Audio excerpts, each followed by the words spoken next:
Voilà, et c'est parti. Donc, aujourd'hui, on parle de marketing, pas forcément de stratégie. Moi, j'aime bien aller au-delà de la stratégie. Donc, il y a 4 éléments clés à vérifier, que je t'invite à vérifier si tu sens que ton entreprise, l'impact de ton entreprise, le développement de ton entreprise, de ta marque, stagne. Donc, ces 4 éléments clés, c'est la confiance. Tu vas voir pourquoi je commence par ça. Il y a une raison, pour une fois, il y a une raison. La confiance, la clarté et ton positionnement et l'exécution ou la mise en œuvre, en fait. Donc, je vais te développer ces 4 éléments-là si ça t'intéresse. Tu te poses tranquillement, tu t'installes. Si tu as des questions, tu me les mets en dessous. J'aurai plaisir à y répondre ou en DM aussi, hein, on peut échanger. Toujours un plaisir de découvrir d'autres univers. Si tu ne me connais pas encore, que tu passes par là, je suis Nora Delapierre. J'accompagne les entrepreneuses intuitives, les aventurières spirituelles dans le développement de l'impact de leur entreprise en les aidant à avoir une communication claire, alignée, un positionnement clair, affirmé également. Et voilà. Donc, si tu as des questions, hein, tu me les poses aussi, mais on n'est pas là pour parler de moi. Donc, les 4 clés, 4 éléments clés que je t'invite à checker, à vérifier si tu sens que la croissance de ton entreprise stagne. Donc, la confiance. Je commence par celui-là, ça n'est pas un hasard. Tu vas comprendre pourquoi. Il y a une raison, d'accord? Pourquoi ça en premier? La confiance, ça veut dire que ce que j'entends par là, la confiance, c'est déjà toujours très spécifique, hein, que les choses soient bien claires.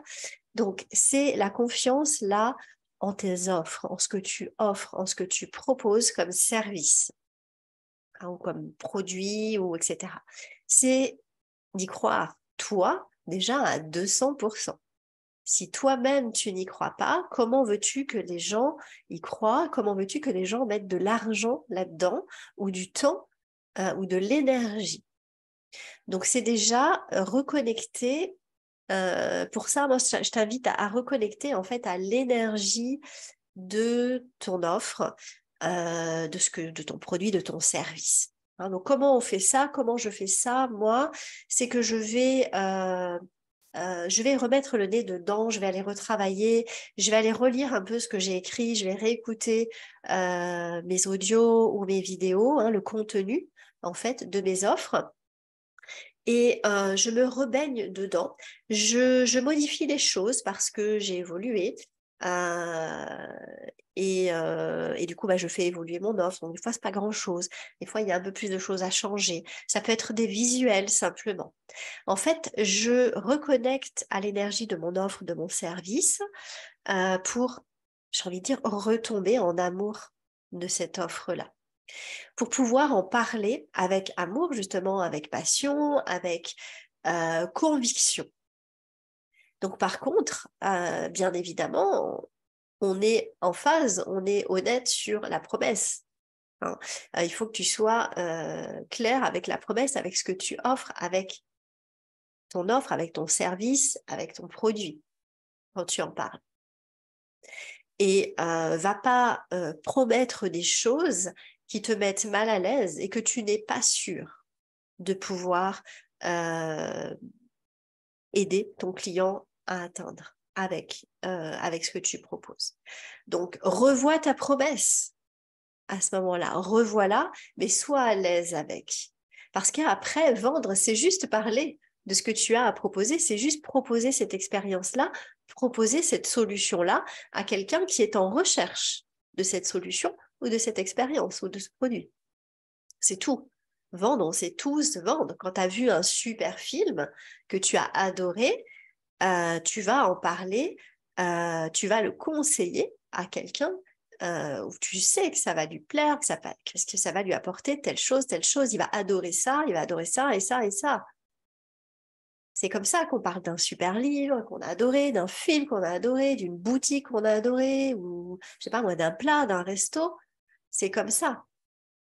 Hein, regarde comment tu en parles, à qui tu en parles. Tu n'en parles pas à n'importe qui, à tout le monde dans la rue comme ça. Tu cibles, d'accord? Bah, pour tes produits, tes services, tes offres, c'est exactement la même chose. Donc pour ça, tu dois reconnecter à ton offre. Tu dois être fier de ton offre. Y a pas, pourquoi tu ne serais pas fier de ton offre? Hein, si tu n'es pas fier de ton offre, pose-toi la question pourquoi. Si tu ne sais pas faire, je t'aide. Hein, c'est mon métier, c'est ce que je fais. Donc contacte-moi et on voit comment on peut faire ça ensemble. Donc la première chose, c'est la confiance. D'accord? Si tu sens que ton entreprise stagne, le développement de ton entreprise stagne, le développement de ta marque, hein, de ta marque, c'est ce que tu représentes en fait, hein, l'image de ton entreprise. On parle de branding hein, en anglais, mais si tu sens que ça stagne, travaille ta confiance. Va regarder où tu en es au niveau de ta confiance. Comment tu te sens avec ce que tu as à offrir. Et si tu doutes si tu as des problèmes avec ta confiance, malgré le fait, donc, ce que je t'ai conseillé d'aller remettre un coup de frais, un coup d'amour sur ce que tu as à offrir, eh bien, les 3 autres clés, justement, que je te propose vont t'aider à regagner cette confiance. Donc, ça va être la deuxième clé, c'est la clarté. C'est important que ta vision soit claire, que tu saches ce que tu fais pour que tu puisses en parler clairement. Donc, qui tu aides ou qui est concerné par tes offres, par tes services, par tes produits. Qui est intéressé, qui va adorer, qui va avoir les meilleurs résultats. Ça, tu dois être clair là-dessus, c'est important. D'accord? Si c'est flou, si c'est brouillon, les gens ne vont pas accrocher. Ils ne vont pas savoir. Donc, tu vas te perdre dans le clair-obscur, j'ai envie de dire, des réseaux, des réseaux sociaux, enfin du net, quoi, de l'Internet, au-delà des réseaux sociaux. Donc, ça, avoir cette clarté, c'est un juste équilibre entre prendre du recul. Alors, prendre du recul, je le précise, ça ne veut pas dire te cacher. D'accord? Ça ne veut pas dire te couper de ta visibilité, de ne plus communiquer. Attention. D'accord? C'est juste te réserver des espaces dans ton emploi du temps pour réfléchir, pour te poser, pour écrire. Moi, j'aime bien le faire par écrit, ça m'aide à avoir de la clarté, puisque quand tu écris, tu es obligé d'être clair. Dans ta tête, ça te paraît clair, mais quand tu essayes de l'expliquer, c'est flou. D'accord? On a plus de 60 000 pensées par jour. Donc, tu peux pas être clair en ne restant que dans ta tête. Donc, écris, fais des choses qui te permettent de clarifier, peins si tu veux, je sais pas. À un moment donné, de toute façon, il faudra le verbaliser. Le verbaliser oralement ou par écrit. Donc, ça veut dire trouver la clarté dans son entreprise, c'est-à-dire prendre du temps de réflexion. Et, donc, c'est le juste équilibre entre ce temps de réflexion et des actions absolument imparfaites. Mais tant que tu n'es pas sur le terrain, tant que tu n'expérimentes pas, tu ne sauras pas ce qui est juste pour toi. Tu ne vas faire que l'imaginer, que le supposer. On ne suppose pas en entrepreneuriat, en fait. D'accord? On fait ou pas. Il n'y a pas de peut-être, il n'y a pas de éventuellement. C'est oui ou non. Donc, trouve ce juste équilibre entre te réserver des temps de réflexion et passer à l'action. Une action chaque jour. Chaque micro-action compte. Donc, même une petite action, même une micro-action, faites une action. Une action imparfaite, comment veux-tu savoir ce qui te convient si tu ne le fais pas, si tu ne l'appliques pas? Teste, on expérimente. Hein. Alors, ça ne veut pas dire rester dans une stratégie de spaghetti au mur, hein, de jeter la spaghetti au mur là, pour voir si elle est cuite. Ça ne veut pas dire de rester là-dedans. Hein. Ça veut dire avoir un plan quand même et voir s'il nous convient ou pas, le tester suffisamment longtemps hein, pour que les algorithmes, etc., que les gens aient le temps de nous voir. Hein, mais ça veut dire de passer à l'action quand même. Voilà.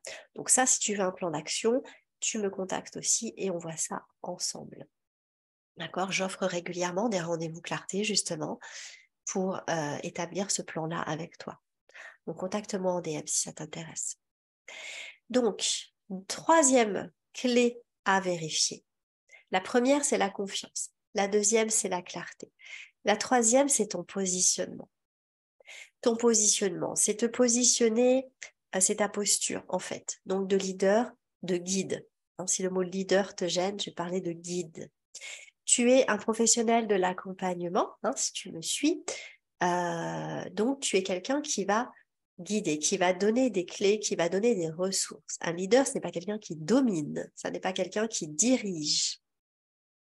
C'est quelqu'un qui donne un cadre, qui pose un cadre et qui est garant de ce cadre-là.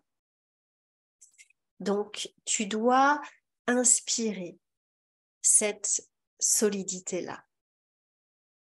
Et ça, tu ne vas pas l'avoir en te cachant, en étant irrégulière, en étant en fait dans l'archétype de la gentille fille. J'ai fait quelques posts, je t'invite à regarder mon contenu, je vais en refaire, ça fait un petit moment, sur le syndrome de la gentille fille. J'ai même fait un live là-dessus, je pense que je vais le refaire aussi. Si tu restes dans cet archétype-là, ton entreprise ne va pas pouvoir se développer. Parce que le syndrome de la gentille fille, c'est quoi? C'est vouloir être aimé, attendre de la reconnaissance de l'autre, attendre de la validation de l'autre. C'est ne pas déranger pour être aimé, pour être accepté, etc.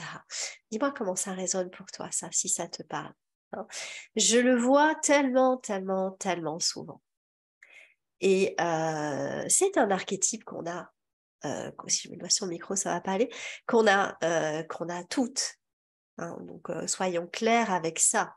Maintenant, je te dis pas de l'éliminer, ça. Je te dis simplement, c'est pour ça que des fois j'utilise l'expression de remettre sa culotte de grande fille. J'aime bien utiliser ça, ça me fait sourire, pas le prendre mal, mais c'est-à-dire d'aller réveiller, d'aller réactiver, d'aller appeler l'archétype du parent, d'aller te reparentaliser l'adulte. C'est l'adulte qui dirige ton entreprise, pas l'enfant en toi.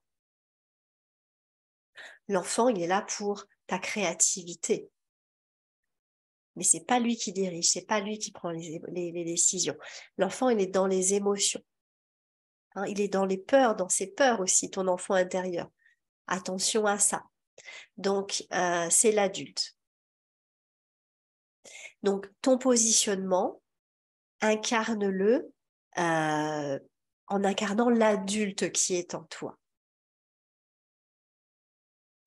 La professionnelle, celle qui a une opinion, celle qui a des croyances. Tu as des croyances dans ton domaine, dans ta pratique, dans ta médecine unique. Tu as créé ta propre mixture, ta magic sauce, comme on dit.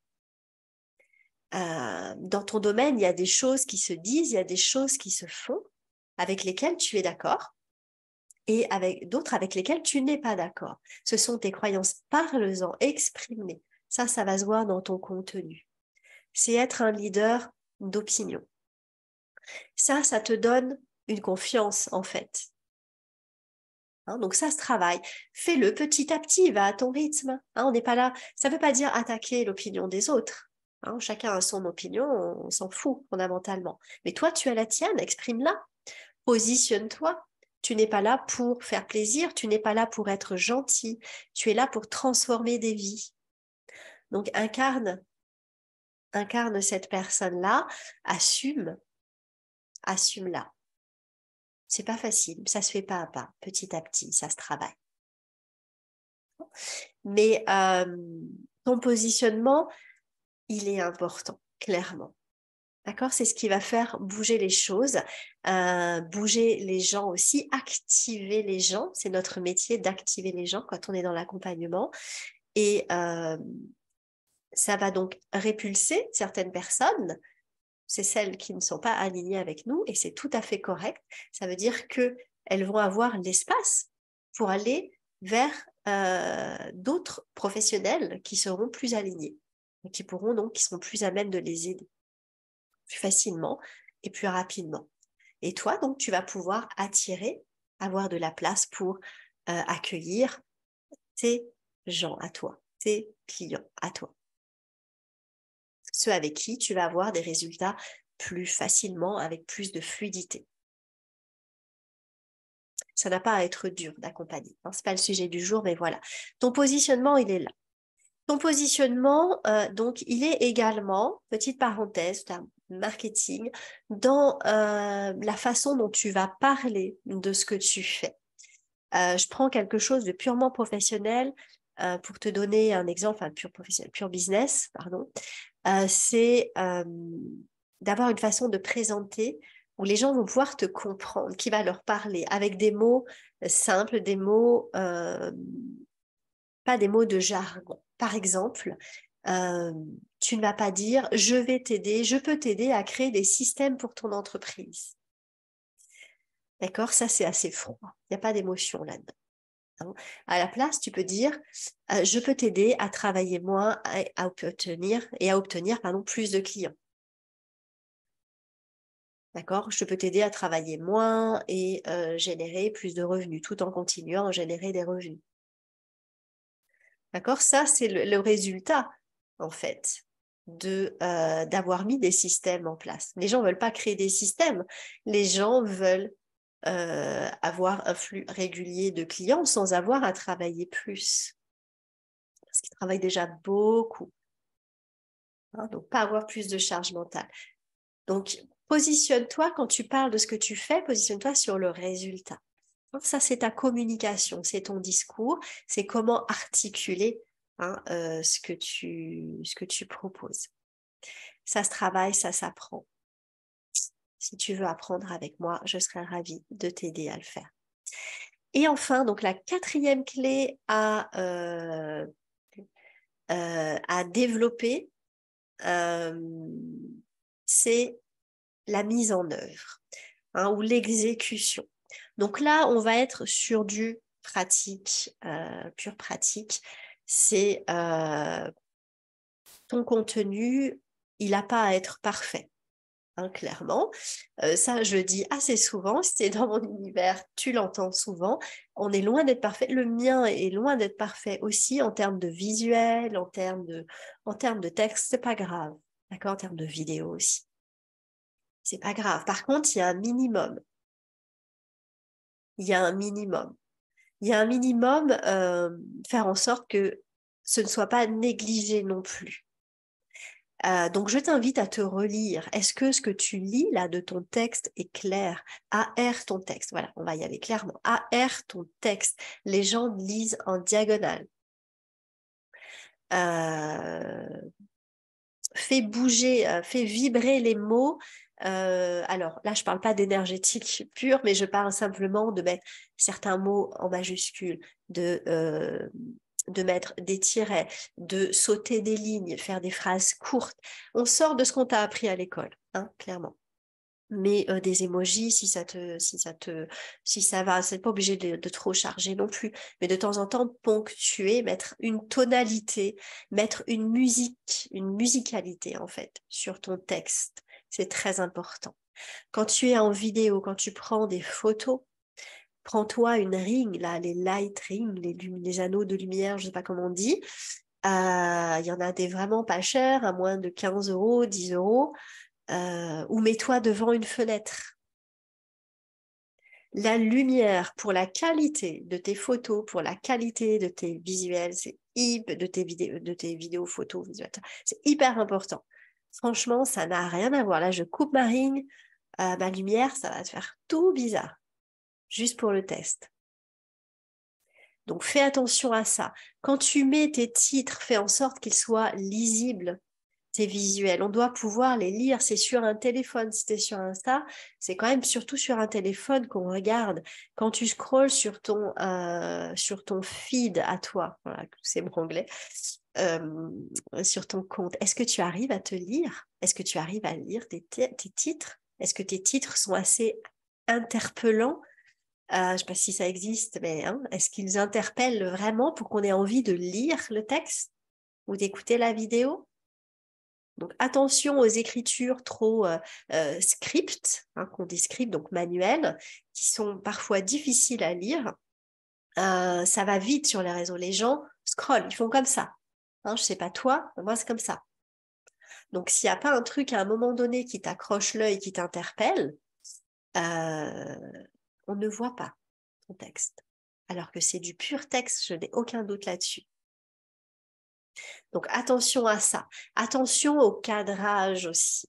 Hein, je vois des fois le titre déborde, le texte déborde en haut, en bas, donc on n'arrive pas à le voir non plus du coup. Ça fait donc on passe à côté du message, on passe à côté de ton message. Et il y a des fois on se dit c'est tellement gros. En fait, on se dit mais enfin pas gros, l'écriture n'est pas, mais l'erreur est tellement grosse ou le grossier, j'ai envie de dire, c'est que on se dit mais enfin ça fait négliger quoi. On dit c'est pas possible qu'elle l'ait pas vu quoi. Donc attention à ça, d'accord. Ton image n'a pas à être parfaite, tu n'as pas à être exemplaire. Tu es un exemple. Hein, en tant que guide, tu as un exemple. Un exemple n'a pas à être exemplaire. C'est vraiment la différence. Quelqu'un ne va pas venir chez toi parce que tu as un beau visuel ou parce que tu as une plume magnifique. D'accord? Il va venir parce qu'il sent que tu es capable de l'accompagner là où il veut aller, de son point A à son point Z ou son point B si tu veux. Il va venir pour ça, pas parce que tu as des visuels Canva absolument magnifiques. Il va venir parce qu'il sent que tu es solide, que tu as une énergie avec qui ça match, ça connecte, qu'il va pouvoir te faire confiance, qu'il va pouvoir se livrer à toi, que tu vas pouvoir l'accueillir sans jugement. Il va venir pour ça, donc te prends pas la tête. Donc fais simple. D'accord? Si t'es pas très doué, fais simple. T'as pas à être doué, c'est pas ton métier, t'as pas à y passer des heures. Sûrement pas. Mais c'est important. Tu dois y consacrer du temps, de l'énergie, de l'amour aussi, une véritable intention de partager avec amour, de partager quelque chose de qualité. Quelque chose de qualité n'est pas quelque chose de parfait. D'accord? Sauf si tu es dans le graphisme, etc. Tu fais des visuels, là, c'est différent. Hein, mais moi, je m'adresse quand même beaucoup aux professionnels de l'accompagnement et c'est pas notre métier. Moi, je sais pas toi, mais moi, les coachs chez qui j'investis, les mentors chez qui j'investis, je ne me fie pas à leur visuel, ni à leur plume. Je me fie à ce que je ressens d'eux, au résultat qu'ils amènent, à leurs clients aussi. Et voilà, je veux me sentir en confiance avec ces personnes. Donc, il ne faut pas que ça fasse trop négliger non plus. C'est ça que je veux dire, en fait, finalement. Hein, des visuels peut-être trop négligés ou des vidéos, on se dit, on n'arrive pas à sentir la personne. Si on ne te voit pas, si on ne voit pas ton visage, si on ne voit pas ton énergie, si tu es à contre-jour, tu es tout le temps dans le noir, on ne t'entend pas parler, on ne peut pas te sentir, on ne peut pas capter ton empreinte à toi. Hein, donc, sois attentive à ça. Relis-toi, regarde-toi, fais des tests, entraîne-toi. Ah, entraîne-toi, enregistre-toi, vois qu'est-ce que ça donne, comment est-ce que je peux arranger ça, comment est-ce que je peux faire mieux, comment est-ce que je peux faire autrement, qui peut m'aider si je ne sais pas faire. Hein, là aussi, il faut demander. Voilà, il y a plein de gens, peut-être autour de toi, gratuitement, ou des professionnels. Pourquoi pas, je veux dire. Mais quand on ne sait pas, on demande, c'est la base. C'est ce que tu transmets toi aussi en tant que professionnel de l'accompagnement. Donc voilà, je répète. Donc, mes 4 clés, si tu as l'impression que ton entreprise, l'image de ton entreprise, donc l'impact de ton entreprise est en train de stagner, il va falloir travailler ton marketing. Là, pas en termes de stratégie. Hein, donc, je t'invite à vérifier 4 éléments clés. Donc, travailler la confiance en toi, la confiance en tes offres, en ce que tu proposes en fait. Retomber en amour de tes offres, de tes services, de tes produits et en parler du coup avec le cœur, avec passion. La clarté, d'accord? Si tu manques de confiance en toi, les 3 éléments suivants vont t'aider. Donc ça va être la clarté, travailler ta clarté. Qu'est-ce que tu proposes à qui? Comment est-ce que tu fais ça? Tu dois être clair avec ça. Pour ça, alterne entre trouve l'équilibre. C'est pas alterner, c'est pas soit l'un, soit l'autre. C'est trouve l'équilibre entre des moments de réflexion, des moments de pause et des moments d'action. D'accord? Chaque jour. Moi, j'ai besoin de chaque jour pour me poser, pour réfléchir et j'agis tous les jours. Clairement, ça, c'est non négociable pour ma part. Hein. Troisième élément clé à travailler pour rebooster l'impact de ton entreprise ou le booster tout court, c'est ton positionnement. Quelles sont tes croyances par rapport à ton domaine? Quelles sont les croyances de tes clientes dans ton domaine? Qu'est-ce que tu crois et contre quoi tu te lèves? Pour quoi tu te lèves aussi? Positionne-toi. Attention à la façon dont tu parles, de ce que tu fais aussi. Adapte ton discours à ton client. Parle-lui en termes de résultats. Je reprends l'exemple. Je ne crée pas des systèmes pour ton entreprise. Je t'aide à travailler moins pour avoir un flot régulier de clients, tout en gardant un flot régulier de clients. D'accord? Personne n'achète des systèmes, mais les gens veulent un flot régulier de clients, les entrepreneurs veulent un flot régulier de clients sans se surcharger mentalement. Et ça va passer par des systèmes. Mais ce n'est pas ce qu'ils vont acheter. Ça, c'est toute la subtilité de la vente. Quand je dis que c'est un art et une science, c'est pas pour rien. Et puis, quatrième clé, c'est la mise en œuvre, l'exécution, la partie pratique. Attention. Attention à ne pas avoir des visuels trop négligés, des vidéos trop négligées. Tu fais simple, tu fais naturel, tu fais vrai, mais tu fais propre. Voilà, j'ai envie de dire. Ok, donc attention à la lumière et attention au cadrage. C'est pareil, les photos, des fois où on voit, on est complètement au milieu, tu as ça en dessus qui est vide. Au-dessus de ta tête, ça fait tout bizarre, en fait, sauf si tu veux mettre du texte. Mais sinon, attention à ce qu'on te voit et à ce que tu ne sois pas à contre-jour. Il y a une chose aussi là qui me vient, du coup, que je voudrais dire pour conclure par rapport à l'alignement. L'alignement, la congruence énergétique, ou la congruence tout court d'ailleurs.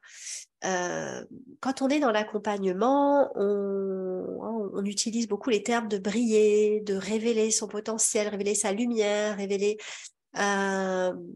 ce qu'il y a de meilleur en nous, en fait, oser libérer cette version infinie, cette version illimitée de nous, donc qui, je pense, dans l'inconscient collectif, reste quand même très lumineuse. On ne peut pas avoir ce genre de discours et avoir des visuels filtrés, fades, ternes, beige, des photos de toi où c'est filtré, il y a une espèce de cache dessus, en transparence. Ça n'est pas congruent, tu n'incarnes pas ce que tu proposes en fait. Donc attention à ça. Je le vois beaucoup, beaucoup, beaucoup. Tu ne peux pas, comme je vois aussi, donc ça fait souvent sourire quand j'en parle à mes clientes, mais tu ne peux pas vendre du bien-être ou du mieux-être avec des cernes jusque-là, une tête de dépressive, et etc. Donc il n'y a pas de jugement là-dedans. Ok, la dépression, je suis passée par là aussi, je sais ce que c'est, je peux avoir de grosses poches sous les yeux aussi, mais attention, attention. Incarne ce que tu proposes. J'en vois, donc je sais pas comment tu vis le truc, dis-le-moi, la discussion est ouverte. Je veux vexer personne, mais sois clair à un moment donné. Tu peux pas vendre du bien-être, du mieux-être et toi-même ne pas l'incarner, quoi. Voilà. C'est tout ce que j'ai. J'ai même pas envie de rajouter. Voilà, ça doit être posé comme ça, donc je le pose ici. Tu vois, et puis on échange là-dessus en fonction. Donc, j'espère que ça t'a été utile. Dis-le-moi en commentaire, pose-moi tes questions si tu veux aller plus loin, s'il y a des choses qui ne sont pas très claires. C'est possible. Je fais de mon mieux pour aller au plus vite, que ce soit digeste comme format. Dis-moi ce que ça t'inspire, dis-moi par quoi tu as envie de commencer. Dis-moi ce sur quoi tu as des difficultés aussi, hein, on peut en discuter. En tout cas, partage si tu sens que ça peut aider quelqu'un aussi, ça peut lui apporter des clés. Le contenu est là, il est à disposition. Donc nous, on se retrouve la semaine prochaine. Alors la semaine prochaine, il y a 2 lives. J'en ai un avec Élise de Réussite Zen, où on va parler de gestion du stress. Et parce que ça a été un gros domaine de travail pour moi quand j'ai commencé en tant que sophrologue. Et donc, j'ai beaucoup travaillé en entreprise, avec des entrepreneurs aussi, même à l'époque, il y a 16 ans, euh, sur la gestion du stress, un sujet que je connais bien, que j'aime beaucoup. Et je vais être également en live avec Marine de L'Ancrage, où on va parler justement de visuel, on va parler d'identité visuelle. Donc, ça va être très intéressant. Et les deux. Donc voilà, donc ça va être mercredi vers midi. Alors, on n'a pas encore décidé à quelle liste, midi, midi et demi, midi 30, je ne sais pas, on va voir ça. Et puis, avec Marine, ce sera jeudi à 12h30, heure de Paris. Hein, je parle toujours en heure fuseau parisien, UTC +2. Voilà. Donc, je t'embrasse, je te souhaite une belle journée et merci de m'avoir écouté. C'est toujours un plaisir de te retrouver, d'échanger avec toi. Donc, n'hésite pas si le cœur t'en dit. Mettons un peu d'humanité sur ces réseaux. Bye, bye, bye. Hello, alors, on en est là. Je regarde, je vais couper l'enregistrement déjà.